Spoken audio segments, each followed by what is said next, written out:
জুবিন অনুৰাগীৰ নামত ৰাষ্ট্ৰীয় ঘাইপথ বন্ধ কৰি যোৰহাটত উদ্ভণ্ডালি সৃষ্টি কৰা একাংশ দুষ্কৃতিকাৰীৰ বিৰুদ্ধে কঠোৰ হৈ পৰিছে যোৰহাট আৰক্ষী। নিশাই গ্ৰেপ্তাৰ কৰা হয় 10 জন লোকক। 22 ছেপ্টেম্বৰ নিশা ঘাইপথ বন্ধ কৰাৰ উপৰি যোৰহাট প্ৰেছ ক্লাব ভাঙিবলৈ উদ্যত হৈছিল এই দুষ্কৃতিকাৰী দলটোৱে। বৰ্তমানলৈকে গ্ৰেপ্তাৰ কৰা হৈছে ধ্ৰুৱজ্যোতি শৰ্মা, চন্দন দাস, সোনু শ্বাহ, মঞ্জিত বৰুৱা, বিতুপন বৈশ্য, উজ্জ্বল বৰা, বিতুপন দত্ত, দেৱজিৎ গগৈ, দুলুমণি বৰা এই আটাইকেইজনক ইতিমধ্যে আৰক্ষীয়ে গ্ৰেপ্তাৰ কৰিছে।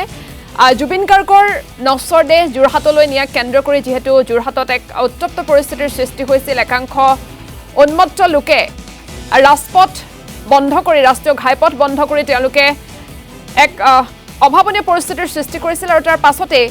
তেওঁলোকক বাৰম্বাৰ অনুৰোধ কৰা হৈছিল আচলতে ৰাষ্ট্ৰীয় ঘাইপথ এৰি দিবৰ বাবে, কিন্তু তাৰ পাছতো তেওঁলোকে সেই কাম কৰা নাছিল আৰু আনকি একাংশই যোৰহাট প্ৰেছ ক্লাব ভাঙি দিবলৈ উদ্যত হৈছিল। মুঠৰ ওপৰত যোৰহাটত এক উত্তপ্ত পৰিস্থিতিৰ সৃষ্টি কৰিছিল একাংশ দুৰ্বৃত্তই আৰু সেই তেনেধৰণৰ কাৰ্য সংঘটিত কৰা দুৰ্বৃত্তৰ বিৰুদ্ধে কঠোৰ হৈ পৰিছে যোৰহাট আৰক্ষী আৰু নিশাই গ্ৰেপ্তাৰ কৰা হৈছে 10 জনক। 22 ছেপ্টেম্বৰ নিশা ঘাইপথ বন্ধ কৰাৰ উপৰি যোৰহাট প্ৰেছ ক্লাব ভাঙিবলৈ উদ্যত হৈছিল এই আটাইকেইজন দুষ্কৃতিকাৰী। বৰ্তমানলৈকে গ্ৰেপ্তাৰ কৰা হৈছে ধ্ৰুৱজ্যোতি শৰ্মা, চন্দন দাস, সোনু শ্বাহ, মঞ্জিত বৰুৱা, বিতুপন বৈশ্য, উজ্জ্বল বৰা, বিতুপন দত্ত, দেৱজিৎ গগৈ, দুলুমণি বৰা এই আটাইকেইজনক ইতিমধ্যে গ্ৰেপ্তাৰ কৰা হৈছে আৰু বহুকেইজন হয়তো যোৰহাট আৰক্ষীৰ জালত পৰিব, কাৰণ মুখ্যমন্ত্ৰীগৰাকীয়ে স্পষ্ট কৰিছিল যি কেইজন ব্যক্তিয়ে বা যিসকলে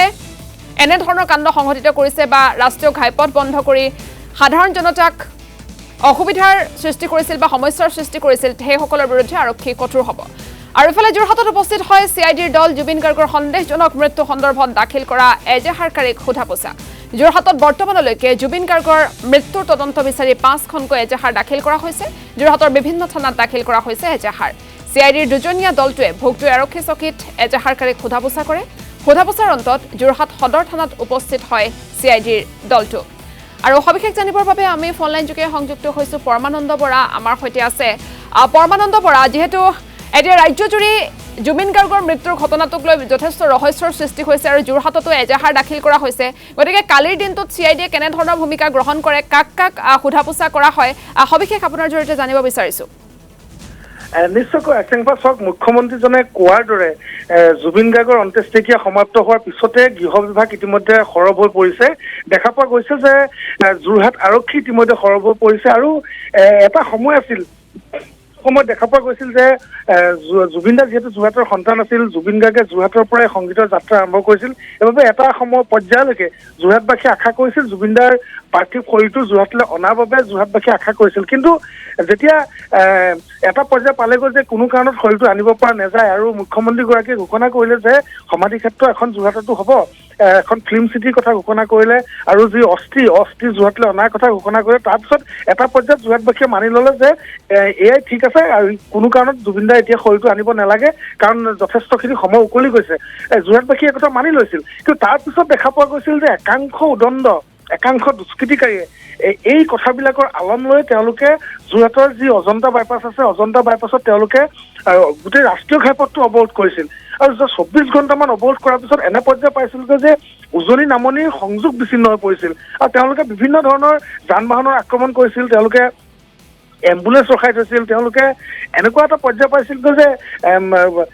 মানে বিভিন্ন ধৰণৰ এটা অৱস্থাৰ সৃষ্টি হৈছিল, এটা ক'বলৈ গ'লে এটা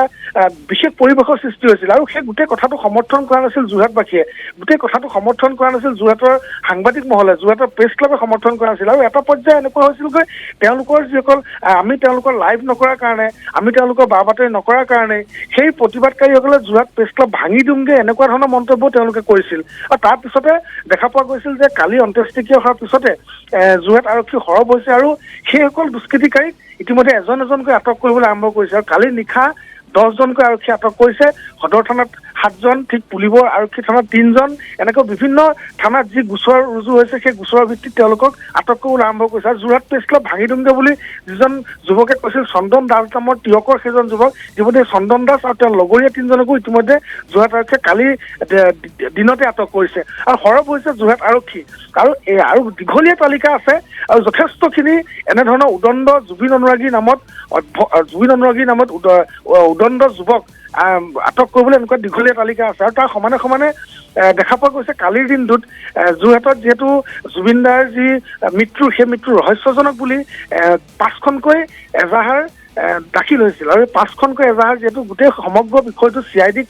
হস্তান্তৰ কৰা হৈছে কালি 2জনকৈ CID বিষয়া আহি যোৰহাটত ভাগে ভাগে যিসকল অভিযোগকাৰী আছে যিসকল এজাহাৰকাৰী আছে তেওঁলোকক ভাগে ভাগে ভাষ্য লোৱা দেখা পোৱা গৈছে তেওঁলোকক সোধা পোছা কৰিছে আৰু সোধা পোছা কৰা দেখা পোৱা গৈছে আৰু কালি ভোগদৈ আৰক্ষী থানা যোৰহাট সদৰ আৰক্ষী থানা তাত এনেধৰণে CID 2জনকৈ বিষয়া আহি যিসকল এজাহাৰকাৰী আছে তেওঁলোকক ভাগে ভাগে সোধপোছ কৰিছে আৰু নিশাৰ ভাগতে গোটেই সমগ্ৰ ব্যৱস্থা চলিছে আৰু যোৰহাট আৰক্ষীয়েও দেখা পোৱা গৈছে যিসকল উদণ্ড যুৱক আছে যিসকলৰ পূৰ্বৰ পৰাই ভিডিঅ' সংগ্ৰহ কৰিছে পূৰ্বৰ পৰাই যোৰহাট আৰক্ষীয়ে ফটো সংগ্ৰহ কৰিছে আৰু তেওঁলোকক ভাগে ভাগে তেওঁলোকক ইতিমধ্যে আটক কৰা আৰম্ভ কৰিছে এই প্ৰক্ৰিয়া চলি থাকিব বুলি ইতিমধ্যে আমি গম পাইছো কাৰণ এতিয়াও মূল অভিযুক্ত কিছু আছে তেওঁলোকক এতিয়াও ধৰিবলৈ বাকী আছে কাৰণ তেওঁলোক এতিয়া পলাতক হৈ আছে কাৰণ তেওঁলোকৰ যি মূল অভিযুক্ত আছে তেওঁলোকক ইখনৰ পিছত সিখনকৈ বিভিন্ন এতিয়া ব্যক্তি ওলাইছে যি মূল অভিযুক্ত আছে যিকেইজন মূল অভিযুক্ত তেওঁলোকক ইজনৰ পিছত সিজনকৈ এজাহাৰ দাখিল কৰিছে এতিয়ালৈকে মূল অভিযুক্তৰ ক্ষেত্ৰত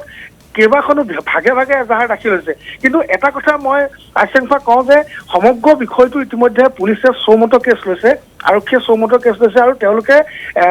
সমগ্ৰ যিমানখিনি এজাহাৰ বিভিন্ন থানাত দাখিল কৰা হৈছে উদণ্ড জুবিন অনুৰাগী নামত যিসকলে অভদ্ৰামী কৰিলে সেই সকলোখিনি পুলিচ আৰক্ষীয়ে চৌমতো কেছ লৈ বিভিন্ন ধৰণৰ এজাহাৰ যদিও বেলেগে বেলেগে ভাগে ভাগে দিছে কিন্তু আৰক্ষীয়ে ইতিমধ্যে 7টাকৈ ধাৰা গোচৰ ৰুজু কৰিছে 7টাকৈ ধাৰা তেওঁলোকে লগাইছে আৰু গোটেইকেইটা ধাৰাই ইতিমধ্যে নন বেলেবল এনেকুৱা ধৰণৰ ধাৰা লগাইছে ৰাজহুৱা সম্পত্তি বিনষ্ট কৰা বা উচতনিমূলক মন্তব্য দিয়া বা তেওঁলোকে মহিলাক মানে বিভিন্ন বেয়া কথা কোৱা বা জুবিনদাৰ যি বৌ আছে জুবিনদাৰ বৌক লৈও বিভিন্ন ধৰণৰ কটু মন্তব্য কোনোবাই কৰিছিল সেইসমূহ যে মহিলাক বেয়া কথা কোৱা পৌৰুষিত কৰা বা ৰাজহুৱা সম্পদ ধ্বংস কৰা এনেকুৱা ধৰণৰ বিভিন্ন ধৰণৰ নন বেলেবল যি ধাৰা আছে যি জামিনবিহীন ধাৰা আছে এনেধৰণৰ ধাৰা লগাইছে আৰু ইতিমধ্যে এই চৌমতো পুলিচৰ যি আৰক্ষীয়ে নিজাববীয়া যি গোচৰ ৰুজু কৰিছে এই গোচৰত কিন্তু ইটোৰ পিছত সিটোকৈ ইতিমধ্যে যি অভিযুক্ত আছে যি উত্ৰাল কৰিছিল বিভিন্ন কথা কৈ পেলাই ইতিমধ্যে হাজাৰ হাজাৰ লোক ইয়াত জড়িত হৈ পৰিব বন্ধ কৰি দিয়া হ'ব সকলোখিনি স্তব্ধ কৰি দিয়া হ'ব এনেধৰণৰ মন্তব্য কৰা যিসকল ব্যক্তি আছে তেওঁলোকক ইতিমধ্যে আৰক্ষীয়ে কিছু লোক পলাতক হৈ আছে আৰু কিছু লোকক ইতিমধ্যে আটক কৰিবলৈ আৰম্ভ কৰিছে আৰু এই ধাৰা অব্যাহত থাকিব বুলি যোৰহাটৰ শিক্ষক আৰক্ষী বিষয়াৰ পৰা এই মুহূৰ্তত আমি জানিব পাৰিছো আইচেংফা হয় পৰমানন্দ বৰা আপোনাক এই মুহূৰ্তত ধন্যবাদ জ্ঞাপন কৰিছো আপুনি এই সন্দৰ্ভত সবিশেষ জনোৱাৰ বাবে